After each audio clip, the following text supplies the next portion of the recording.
CM Bhupesh Baghel Rajnandgaon के खैरागढ़ पहुंचे हुए हैं, जहां उन्होंने इतवारी बाजार में चुनाव सभा को संबोधित किया और कांग्रेस प्रत्याशियों के पक्ष में मतदान करने की अपील की। सीएम ने दिवंगत विधायक देवव्रत सिंह को मंच से नमन किया। उन्होंने सरकार के विकास कार्यों की जानकारी दी और कहा कि आज देश में छत्तीसगढ़ मॉडल की चर्चा हो रही है, प्रदेश में किसानों का मान बढ़ा है। सीएम ने खैरागढ़ नगर की जनता से कांग्रेसी प्रत्याशियों के लिए उनका आशीर्वाद मांगा और उन्हें विजय दिलाने की अपील की। मुख्यमंत्री ने 1971 में भारत पाकिस्तान युद्ध में शहीदों की शहादत को भी नमन किया और 16 दिसंबर के इस विजय दिवस को याद किया। वहीं उन्होंने कहा कि उन्हें विश्वास है कि सभी नगर निगम और नगर पालिका चुनाव में कांग्रेस को सफलता मिलेगी। इस दौरान सीएम ने केंद्र की मोदी सरकार को आड़े हाथों लेते हुए कहा कि केंद्र सरकार ने हमारे हिस्से का 20,000 करोड़ रुपए अभी तक नहीं दिया है, जिससे क्षेत्र की जनता को कई सौगात मिल सकती थी।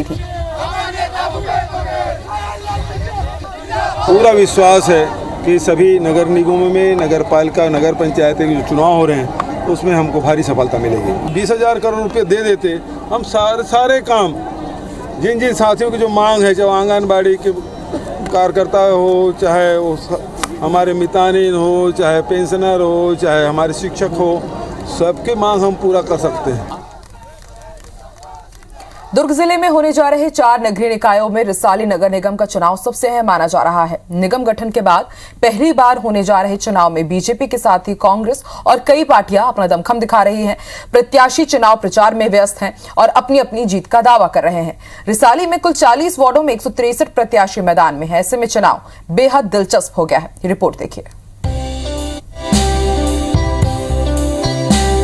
हम पहुंचे हैं नगर निगम रिसाली, जहां पहली बार चुनाव होने जा रहा है।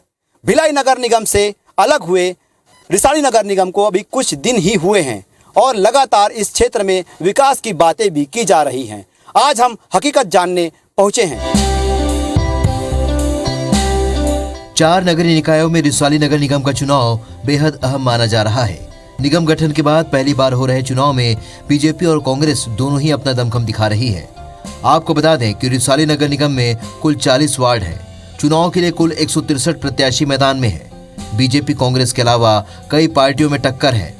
बीएसपी के 3, जो कि कांग्रेस 1, आप से भी 1 प्रत्याशी है। पार्टियों के असंतुष्ट प्रत्याशी भी जोर लगा रहे हैं। 5 वार्डों में बीजेपी कांग्रेस में सीधी टक्कर है। 10 वार्डों में त्रिकोणीय मुकाबला होगा। आपको बता दें कि रिसाली नगर निगम की स्थापना साल 2020 में हुई है। भिलाई नगर निगम के 13 वार्डों को अलग कर रिसाली निगम में जोड़ा गया और 40 वार्डों के साथ रिसाली नगर निगम का गठन हुआ, जिसमें तालपुरी जैसी इंटरनेशनल कॉलोनी शामिल है, तो वहीं प्रसिद्ध मैत्री बाग, भिलाई इस्पात संयंत्र का कुछ भाग, पॉश कॉलोनियों में शामिल रिसाली का क्षेत्र आता है। राजनीतिक दृष्टि से ये निगम सबसे बड़ा और अहम है। रिसाली क्षेत्र गृह मंत्री ताम्रध्वज साहू के विधानसभा क्षेत्र में आता है। उन्होंने चुनाव से पहले ही रिसाली को निगम बनाने की घोषणा की थी। रिसाली नगर निगम की कुल जनसंख्या 1,35,831 है, जिनमें पुरुष 68,256 है तो महिला 67,572 है। रिसाली में कुल मतदाता 94,104 है, जिनमें पुरुष मतदाता 47,288 है तो महिला मतदाता 46,814 है। रिसाली नगर निगम में शहरी और ग्रामीण क्षेत्र आते हैं। इस क्षेत्र में कई समस्याएं हैं, जिनसे लोगों को दो चार होना पड़ता है। यहाँ पर नेवई क्षेत्र के वार्डों में पानी की समस्या है। पानी टंकी तो बनी है, लेकिन पाइपलाइन नहीं बिछी। 30 बिस्तरों के अस्पताल में व्यवस्था ठीक नहीं है। व्यवस्थित बाजार का यहाँ अभाव है। वार्डों से डोर टू डोर कचरा कलेक्शन नहीं हो रहा है। मुक्तिधाम के लिए कई क्षेत्र के लोग तरस रहे हैं। विकास कुछ नहीं हुआ है। विकास जो था वो सही है। जो पुराना कारोबार चल रहा था उसी को पूरा हो रहा है, बाकी और कोई नया विकास नहीं हो रहा है। सबसे ज़्यादा ज़रूरी है अपना तालाब का।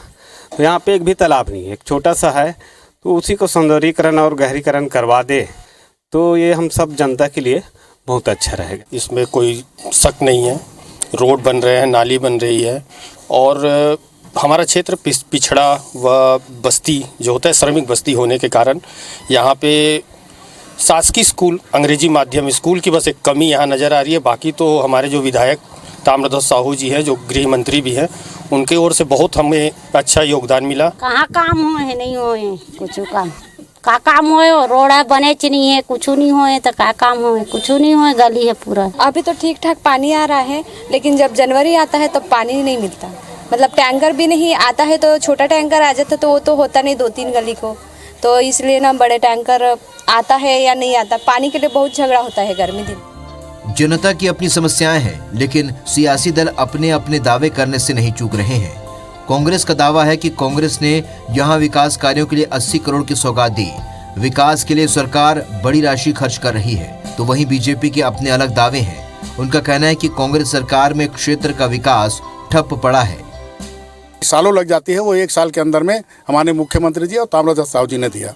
और 1 साल के जो नगर निगम बनने के बाद जो लगातार 15 साल से भारतीय जनता पार्टी की सरकार रही है, और जो यहाँ विकास की काफ़ी समस्या था, जो माननीय ताम्रध्वज साहू जी मुख्यमंत्री द्वारा करीब हमारे 80 से 90 करोड़ रुपये का भी काम विकास में हर वार्ड में, अब कहना चाहिए पहले 13 वार्ड था, वो अब 40 हो गया है। तो लगभग एक वार्ड में 1 करोड़ से ऊपर का, 1 करोड़ कहीं पर 2 करोड़ कहीं 2.5 करोड़, ऐसा लगभग 80 करोड़ से ऊपर का काम चल रहा है। तो विकास में काफ़ी सरकार आने के बाद माननीय ताम्रध्वज साहू के जितने घोषणा हैं लगभग अमल हो रही है। कांग्रेस की सत्ता अभी आई है, 3 साल हुआ है, 3 साल होने जा रहा है, लेकिन 3 साल में आप गिना के दिखाइए। बोलना तो सरल है, मैंने पहले ही कहा, जितना देख रहे हो हमारे कार्यकाल में हुआ है, मैंने अपने द्वारा स्वीकृत करा के यहाँ मैंने विकास किया है, जनता उसकी गवाह है।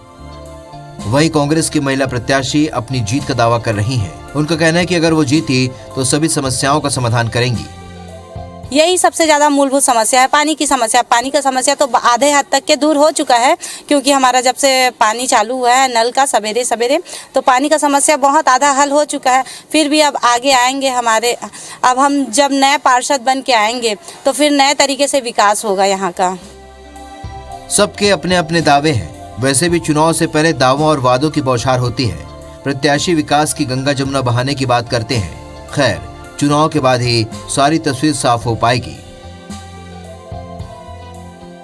अब देखना होगा इस क्षेत्र का प्रतिनिधित्व कौन करता है, भाजपा या कांग्रेस, और किस तरीके से जनता की सेवा वे करेंगे, और आने वाले समय जो 5 साल उनको मिलेगा तो जनता की जो उम्मीद है उस पर कितना खरा उतर पाएंगे। दुर्ग से आकाश राव मदने। तो निकाय चुनाव को लेकर दिग्गजों का दौर जारी है और छत्तीसगढ़ बीजेपी के प्रदेश सह प्रभारी नितिन नवीन रायपुर पहुंचे, जहां बीजेपी प्रत्याशियों के पक्ष में चुनाव प्रचार के लिए वो 2 दिन तक छत्तीसगढ़ में ही रहेंगे। उन्होंने कहा कि ये कार्यकर्ताओं का चुनाव है, कार्यकर्ता पूरे मनोयोग से चुनाव लड़ रहे हैं। वहीं उन्होंने राज्य सरकार पर निशाना साधा। लड़कियों की शादी की उम्र 21 साल किए जाने पर उन्होंने कहा कि पीएम मोदी हमेशा देश हित में फैसले लेते हैं। पीएम का ये फैसला समाज और महिलाओं के लिए एक बड़ा फैसला है। भारतीय जनता पार्टी के कार्यकर्ताओं का चुनाव है और कार्यकर्ताओं ने पूरे मनोयोग से चुनाव लड़ा है, इसलिए पार्टी के सारे नेता उनके साथ खड़े हैं। और उसी क्रम में हम लोगों ने भी अपना सोचा है कि कार्यकर्ताओं के इस चुनाव को हम लोग भी पूरी ताकत प्रदान करेंगे। और मुझे लगता है कि एक सही कार्यकर्ता का चयन हुआ है हर एक जगह, और मुझे पूरी उम्मीद है कि हमारे सारे कार्यकर्ता जीत के आएंगे।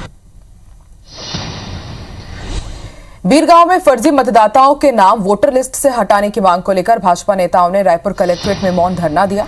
हम आपको बता दें कि बीरगांव नगर निगम के वार्ड क्रमांक 28 मोहम्मद अब्दुल रऊफ गाजीनगर में एक ही मकान में 240 फर्जी मतदाताओं के नाम होने की शिकायत बीजेपी नेताओं ने पिछले दिनों मुख्य निर्वाचन आयुक्त से की थी। भाजपा नेताओं का आरोप है कि सप्ताह भर से अधिक होने के बाद भी अब तक चुनाव आयोग ने इस मामले में कोई कार्रवाई नहीं की है। इस संबंध में हमने जिला निर्वाचन अधिकारी से चर्चा की तो उन्होंने बताया कि भाजपा नेताओं की शिकायत पर जांच की जा चुकी है। तकनीकी रूप से इस प्रकार की कोई गड़बड़ी नहीं पाई गई है। आज के मौन धरने में प्रमुख रूप से भाजपा के पूर्व मंत्री अजय चंद्राकर, वरिष्ठ विधायक नारायण चंदेल, पूर्व विधायक नंदे साहू, देवी जी पटेल, श्रीचंद सुंदरानी भी शामिल हुए। धरने के बाद भाजपा नेताओं ने जिला निर्वाचन अधिकारी को ज्ञापन सौंपा। 1 मार्च में मतदाता सूची और प्रकाशन इस प्रकार से होता है कि 1 मार्च 2021 को जो जितने भी लोग विधानसभा में होते हैं उनका नाम स्थानीय निर्वाचन में जुड़ जाता है। तत्पश्चात मार्च में दावा आपत्ति होती है। 1 मार्च से 9 मार्च के बीच में इस पर्टिकुलर वार्ड में भी दावा आपत्ति हुई है, जिसमें न सिर्फ इनकी बल्कि बहुत सारे अन्य दावे भी प्राप्त हुए। उन दावों का निराकरण मार्च में किया जा चुका है। तत्पश्चात फाइनल पब्लिकेशन किया जा चुका है। कोई गड़बड़ी नहीं है, रिपोर्ट निर्वाचन आयोग को जा चुकी है। और ताजा माहौल कैसा है नगरीय निकाय चुनाव को लेकर? बीजेपी कांग्रेस के साथ जो बागी प्रत्याशी है, निर्दलीय प्रत्याशी, उन्होंने कैसे तैयारी की है? तो सहयोगी हमारे साथ जुड़ चुके हैं राजेश मिश्रा भिलाई चरौदा से, तो वहीं राजेश राज हमारे साथ जुड़े हैं बीरगांव से। सबसे पहले राजेश मिश्रा की तरफ रुख कर लेते हैं। राजेश, भिलाई चरौदा से आप इस वक्त लाइव जुड़े हुए हैं, बेहद अहम माना जा रहा है भिलाई चरौदा नगर निगम का चुनाव इस बार, क्या कुछ वहां पर आप तैयारी देख रहे हैं? क्योंकि अब सीएम है जो भूपेश बघेल, उनके ही साथ जो तमाम दिग्गज नेता है, भले वो बीजेपी के हो या फिर कांग्रेस के हो, वो जुटने लगे हैं, प्रचार प्रसार होने लगा है, डोर टू डोर कैंपेनिंग को भी काफी ज्यादा इंपॉर्टेंस दिया जा रहा है इस बार। जी बिल्कुल, अगर हम बात करें तो 4 दिन मतदान को रह गए हैं, 2 दिन प्रचार के लिए बच गए हैं। तो अब भारतीय जनता पार्टी और कांग्रेस दोनों के ही दिग्गज नेताओं ने जो दुर्ग, भिलाई, चरौदा और रिसाली, जो यहाँ पे जहाँ पे नगर निगम के चुनाव है, वहां पर अपनी पूरी ताकत सौंप दी है। मुख्यमंत्री भूपेश बघेल का कल रोड शो है रिसाली और भिलाई चरौदा में, और उसके बाद भिलाई में उनकी एक सभा भी होने वाली है। और आज जहां हम चरौदा में खड़े हुए हैं, देवबलौदा में, हम आपको दिखाते हैं, यहाँ पे भारतीय जनता पार्टी के जो सह प्रभारी है नितिन नवीन और मुख्यमंत्री भूपेश बघेल, उनकी यहाँ पर सभा चल रही है। भारतीय जनता पार्टी के सारे दिग्गज नेता यहाँ पर मौजूद है, विजय बघेल यहाँ पर मौजूद है, तमाम लोग यहाँ पर मौजूद हैं। इसी प्रकार हम बात करें तो प्रदेश कांग्रेस कमेटी के जो अध्यक्ष है मोहन मरकाम, वो आज रिसाली क्षेत्र में कांग्रेस के प्रत्याशियों के साथ में जनसंपर्क कर रहे हैं, छोटी छोटी सभाएं ले रहे हैं। तो पूरे दिग्गज यहाँ पर जुट चुके हैं, और ये इसलिए भी ये खास माना जा रहा है रिसाली, चरौदा, भिलाई और भिलाई का नगर निगम का चुनाव, क्योंकि मुख्यमंत्री और गृह मंत्री का जिला है। तो यहाँ पर कांग्रेस के जो लोग हैं वो साबित करने में लगे हुए हैं कि पूरी छत्तीसगढ़ की जनता का कांग्रेस पर विश्वास है, और पिछले चुनाव की तरह जो उपचुनाव हुए हैं उस चुनाव की तरह ये नगरीय निकाय चुनाव भी जीतेंगे। तो इसके प्रयास में सभी लोग जुटे हुए हैं। कल से मुख्यमंत्री भी यहाँ पर इस जगह दौरे पर आने वाले हैं, और वहीं भारतीय जनता पार्टी ये साबित करने में लगी हुई है कि मुख्यमंत्री और गृह मंत्री के निवास में भी वो कांग्रेस को टक्कर दे सकते हैं। इसीलिए उनके भी सारे दिग्गज नेता हैं वो इस क्षेत्रों का लगातार दौरा कर रहे हैं। अभी यहाँ पे देवबलौदा, चरौदा नगर निगम के देवबलौदा में रमन सिंह और नितिन नवीन की सभा चल रही है। उसके बाद जो रिसाली नगर जाएंगे, जो भिलाई का इलाका नगर निगम का क्षेत्र है, वहां पर सभा लेंगे। तो तमाम जो बड़े नेताओं का दौरा और सभाओं का दौर यहां पर चल चुका है। और कल जो जानकारी में, कल प्रदेश प्रभारी डी पुरेंदेश्वरी आ रही हैं, और निश्चित रूप से कल यहां पर भी आएंगे और यहां पर भी सभा को संबोधित करेंगी। तो दिग्गज नेताओं का जो है वो दौरा यहां पर हो चुका है। कल की तैयारी, कल मुख्यमंत्री भूपेश बघेल की रोड शो की तैयारी यहां पर हो चुकी है। कल वो रिसाली में करेंगे रोड शो, उसके बाद भिलाई चरौदा में रोड शो करेंगे, और भिलाई में उनकी सभा होंगी। तो उसकी तैयारी में भी कांग्रेसी जो है लगे हुए हैं यहाँ पर। जी ठीक है राजेश, आप बने रहिए। राजेश राज की तरफ रुख कर लेते हैं, बीरगांव से वो लाइव जुड़े हुए हैं हमारे साथ। राजेश, बीरगांव का भी इस बार बेहद महत्वपूर्ण माना जा रहा है नगरीय निकाय चुनाव, और देखा जाए तो कल यहाँ पर गृह मंत्री ताम्रध्वज साहू ने प्रचार प्रसार किया था। आज कांग्रेस एमएलए यहाँ पर पहुंचे हुए हैं, और कल सीएम भूपेश बघेल भी यहाँ पर पहुंचेंगे प्रचार प्रसार करने के लिए, रोड शो भी होने जा रहे हैं। अभी कैसा माहौल आप देख पा रहे हैं? बीजेपी की तरफ से भी तैयारी पूरी कर ली गई है?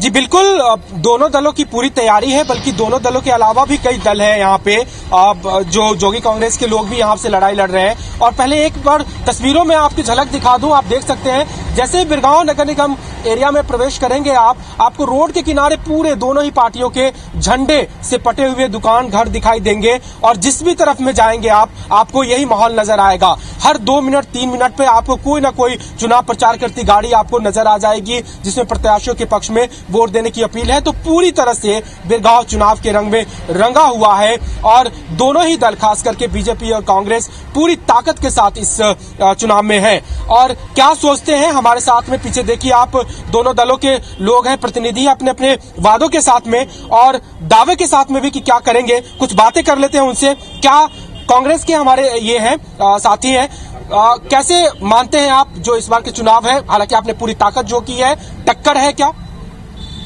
मुझे तो ऐसा नहीं लगता कि कोई टक्कर है। असल में किसी भी चुनाव की तैयारी जो होती है वो चुनाव के समय की नहीं होती। जैसे हम पढ़ाई करते हैं उसी तरीके से हमारी तैयारी पूरे 5 साल रहती है, और हम लगातार काम करते रहते हैं, इसलिए हमको ऐसा नहीं लगता कि बहुत ज्यादा टक्कर है। जी, बहुत ज्यादा टक्कर। लेकिन बीजेपी कह रही है बार बार कि आपने कोशिश हुई कि मतदाता सूची में जो फेरबदल हुए, एक बड़ा आरोप लगता है, क्या जवाब देंगे? मतदाता सूची में जो फेरबदल वाली बात है, अगर 2018 का वोटर लिस्ट देखेंगे उस समय भी यही था, और उसका मुख्य कारण ये था कि मकान नंबर अलॉटेड नहीं थे। पहले भी जो चुनाव हुए हैं, बीजेपी शासन के समय भी जो चुनाव हुए हैं, उस समय भी यही स्थिति थी। उसको गहन अध्ययन करने की जरूरत है और पुराना अगर देखेंगे तो सही निकलेगा। चलिए, इन बातों पे बीजेपी वाले क्या सोचते हैं और उनका क्या दावा है, उस पर बातचीत करते हैं। क्या उम्मीद है आपको? पिछली बार तो बहुत कम थी, जबकि आपकी सत्ता थी, तब भी बहुत कम पार्षद चुने गए थे। इस बार आप विपक्ष में है, उम्मीद क्या कर रहे हैं? हम लोग अभी वीरगंज नगर निगम चुनाव में बहुमत के साथ महापौर बनाएंगे। पिछले बार महापौर का डायरेक्ट चुनाव था, इसलिए हम लोग महापौर में फोकस किए थे। लेकिन अभी संगठन की दृष्टि से एक एक वार्ड में पूरे संगठन के लोग लगे हुए हैं और जीत हम लोग सुनिश्चित करेंगे।